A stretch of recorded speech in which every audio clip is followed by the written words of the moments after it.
Social media star ড্রু ম্যাকইন্টার বিষয় বলি প্রথমেই। আর সে তার ইনস্টাগ্রামে এই ছবিগুলো পোস্ট করেছে। শুধু ইনস্টাগ্রামে না, সে তার টুইটারেও এগুলো পোস্ট করেছে। আর আপনারা ছবিতে দেখতে পাচ্ছেন ড্রু ম্যাকইন্টারকে একদম অন্যরকম লাগতেছে।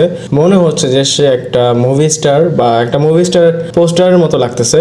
আর এখানে সে ক্যাপশন দিয়েছে পাঙ্ক ইজ DEAD #SummerSlam। আর সে কিন্তু এখনো সিএম পাঙ্কের উপর শর্টস নিয়ে যাচ্ছে। আর তাদের যে খেলা সেটা হবে হচ্ছে সামারস্ল্যামে।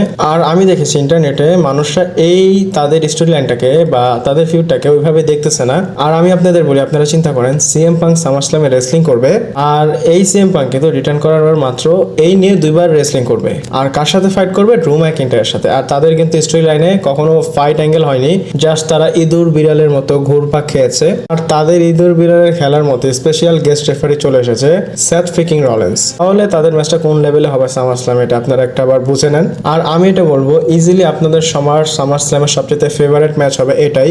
আর এটা বাদেও যদি অন্য কিছু হয়, মানে অন্য কিছু, তাহলে কিন্তু আরো বেশি খুশি হবেন আপনারা। আর আজকে অনেক আপডেট আছে প্রতিদিনের মতো, চলুন শুরু করা যাক। Hello viewers, welcome to Rachel Bangla BD. Guys, প্রথমে আপনাদের বলি, রোমান রেইন্স যখন রিটার্ন করেছিল সামারস্ল্যামে এবং সে এই ছবিটা পোস্ট করেছিল এবং লিখেছিল you will never see it's coming back #SummerSlam। আর এখানে কিন্তু 75,000-এর উপরে লাইক আছে। আর আপনাদের কাছে আমার একটা কোশ্চেন আছে, রোমান রেইন্স যখন রিটার্ন করবে আবার সামারস্ল্যামে, তখন কত লাইক হবে বা তখনের ছবিতে এই নাম্বারটা কি ক্রস করতে পারবে কিনা? আর যে আপনাদের মধ্যে সঠিক অ্যান্সার দিতে পারবে তার প্রত্যেকটা কোশ্চেনের অ্যান্সার আমি আমার ভিডিওতে দিব। তো দেরি না করে রোমান রেইন্স রিটার্ন করার পর কত লাইক আসবে সেটার অ্যান্সারটা দিয়ে দেন। এরপর গাইস, সামারস্ল্যামের বিষয় বলি। সামারস্ল্যামে যে ম্যাচ কার্ডগুলো আছে, এইখানে WWE আগের থেকে বা আগের বছরের থেকে এই বছর অনেক চেঞ্জ করেছে। চেঞ্জ বলতে কি, এখানে অনেক কিছু অ্যাড করেছে। আর কি অ্যাড করেছে বা কি অ্যাড করেছে, আপনারা জানেন WWE এর ফরম্যাটে এটা চলতো যে 4টা থেকে 6টা ম্যাচ হবে সামারস্ল্যামে, কিন্তু এইবার WWE এখানে 7টা ম্যাচ অ্যানাউন্স করেছে। আর WWE এখানে আরো একটা ম্যাচ অ্যাড করতে পারে, সেটা হয়তো হোয়াইট 6 এর স্টোরি লাইনের কথা বলতেছি, মানে চ্যাট গেবলের সাথে। আর আপনারা কিন্তু দেখেছেন WWE রেসলম্যানিয়ার পর থেকে যে কয়টা পেপার ভিউ হয়েছে, সেখানে কিন্তু WWE খুব কম ম্যাচ বুকিং করেছে, যেমন 3 ঘন্টা থেকে 3.5 ঘন্টার মতো পেপার ভিউ ছিল। কিন্তু এবার সামারস্ল্যামের কার্ডটা অনেক বড় হবে। আর সামারস্ল্যামেরও প্রেডিকশন ভিডিও চলে আসবে চ্যানেলে, আপনারা অবশ্যই দেখবেন। আর এছাড়াও সামারস্ল্যাম বাংলাদেশে কখন হবে আর ডেট টাইম এক্স্যাক্টলি সবকিছু আপনাদের আমি জানিয়ে দিব।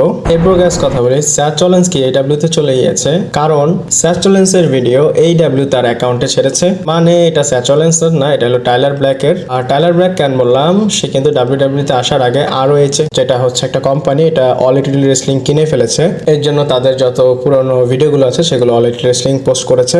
আর সেই সময় স্যাথ রলিন্স ছিল টাইলার ব্ল্যাক, আর এখন সে স্যাথ রলিন্স। আর সে এখন ভালোই WWE তে কাজ করতেছে। আর AEW তার ভিডিওটা ছেড়ে অনেকেই ভয় পেয়ে দিয়েছিল যে স্যাথ রলিন্স কি আবার AEW তে চলে গিয়েছে কিনা। এরপর গাইস, ববি ল্যাশলি, MVP এবং তামিনার যে একটা প্রবলেম হয়েছে বা তারা কন্ট্রাক্টটা রিনিউ করবে না ববি ল্যাশলি, আপনারা জানেন। এটার জন্য অনেক ফ্যানরা রাগ হয়ে আছে যে ববি ল্যাশলিকে কেন এত গুরুত্ব দেওয়া হচ্ছে না। আর এটা কিন্তু তার বুকিং এর কথাই বলতেছে যে তাকে বুকিং ভালো মতো করা হয়নি। তো এগুলোর বিষয়ে ট্রিপল এইচ এর কাছে কোশ্চেন করা হয়েছে যে এইগুলোর বিষয়ে তুমি কি বলতে চাও। আর ট্রিপল এইচ এখানে সিম্পল একটা অ্যান্সার দিয়েছে, সেটা শুনে আমি একদম কনফার্ম হয়ে গেছি যে ববি ল্যাশলি আর WWE তে থাকবে না। তো ট্রিপল এইচ বলে যে আমরা অনেকবার অফার করেছি কিন্তু সে কন্ট্রাক্ট সাইন করতে চাচ্ছে না। আর এগুলো অন্য সব স্পোর্টের মতো আমাদের WWE তে এমনটা হয়, আমরা ট্যালেন্টদের সাইন করি, পর অনেক সময় এমন চলে আসে যে তারা এখান থেকে চলেও যায়। তো এটাকে সে অনেক নর্মাল প্রসেস হিসাবেই দেখতে বলছে। আর ইনডিরেক্টলি কিন্তু সেটা বলে দিয়েছে যে, বা এটা বোঝাই যাচ্ছে যে ববি ল্যাশলি এবং WWE সাথে আর কোনো কন্ট্রাক্ট রিনিউ হবে না। আর যদি ডিলটা হতো, এই কোশ্চেনের ক্ষেত্রে কিন্তু ট্রিপল এইচ ভালো অ্যান্সার দিত বা সে রিয়েল কথাটাই বলতো, কিন্তু সেই জিনিসটাকে ইগনোর করেছে। এতেই বোঝা যাচ্ছে যে ববি ল্যাশলি আর WWE তে থাকবে না। এরপর গাইস কথা বলি এজি স্টাইলের বিষয়ে। আমরা অনেকদিন ধরে এজি স্টাইলকে দেখছি না, তো রিসেন্টলি এজি স্টাইলের বিষয়ে আপডেট জানা গিয়েছে সে জাপানে আছে। আর WWE যখন জাপানে গিয়েছিল, সেখানে একটা ম্যাচ হয়েছিল, ট্রিপল থ্রেট ম্যাচ। আর এই ম্যাচটা অবভিয়াসলি কোরিডোর জিতে গিয়েছে। আর এজি স্টাইলকে কিভাবে WWE বুকিং করবে সেটাও দেখার বিষয়। এরপর গাইস সিএম পাঙ্কের বিষয়ে কথা বলি। এটা হচ্ছে WWE এর ফিউচার সিএম পাঙ্কের নিয়ে কি করবে সেটার বিষয়, আর এটা অনেক ইম্পর্টেন্ট। আর বিষয়টা কি, WWE এর সাথে সিএম পাঙ্ক নতুন একটা ডিল সাইন করবে। আপনারা হয়তো ভাবতেছেন যে নতুন ডিল কেন সাইন করবে।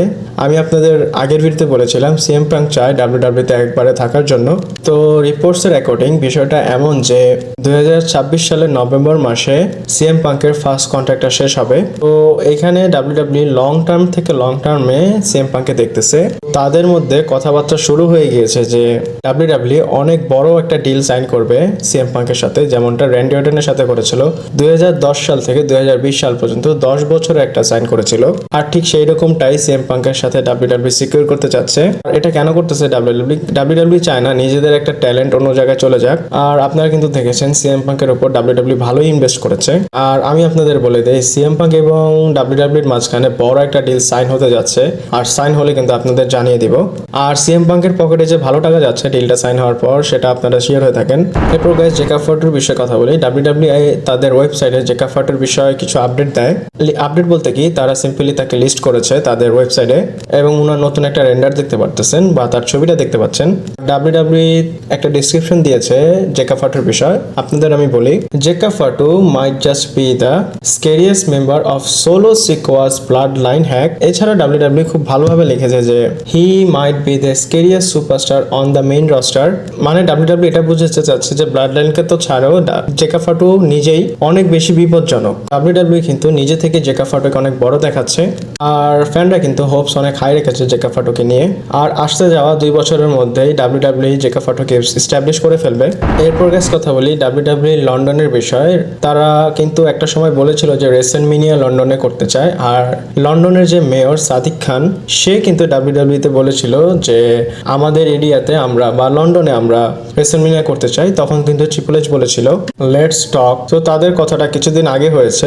আর স্পেশালি নিক খান এবং ট্রিপল এইচ গিয়ে লন্ডনের মেয়রের সাথে গিয়ে কথা বলেছে এবং ট্রিপল এইচ নিজে বলেছে আমাদের যে কথা বলার পয়েন্ট ছিল সেটা হচ্ছে লন্ডনে আমরা রেসেলমেনিয়া করব সেই বিষয়। এবং সাথে এটাও বলে যে এখানের ওয়েদার সিচুয়েশন অনুযায়ী আমাদের জিনিস দেখতে হবে, ডাব্লিউডাব্লিউ যে রেসেলমেনিয়া হবে সেটার বিষয়। তো দেখি জিনিসটা কিভাবে যায়। আর রেসেলমেনিয়া যদি লন্ডনে হয় সেটাও তো অ্যানাউন্স করে দিবে। অ্যানাউন্স করে দিলে আপনাদের সাথে শেয়ার করব।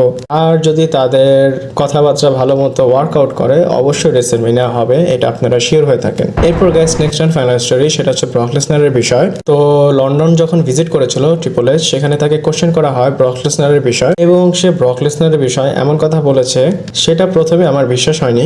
আর কেন হয়নি সেটা আপনাদের সাথে ডিসকাস করতেছি। তো ট্রিপল এইচকে কোশ্চেন করা হয়েছে যে ব্রক লেসনার কবে আসতেছে বা তার বিষয়টা কি। তো ট্রিপল এইচ এটা বলে যে ব্রক লেসনারকে আমি যতটা জানি সে নিজে থেকে সবকিছু করে। সে কিন্তু এখন কানাডাতে আছে। আর আমি যতটা জানি বা আমার যতটা জানা হয়েছে সে এখন তার ফ্যামিলির সাথে সময় দিচ্ছে আর সে তার লাইফটাকে এনজয় করতেছে।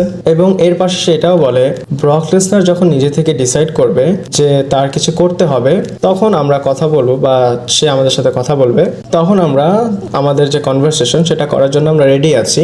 মানে এক কথায় ট্রিপল এইচ সবকিছু ব্রক লেসনারের উপর ছেড়ে দিয়েছে।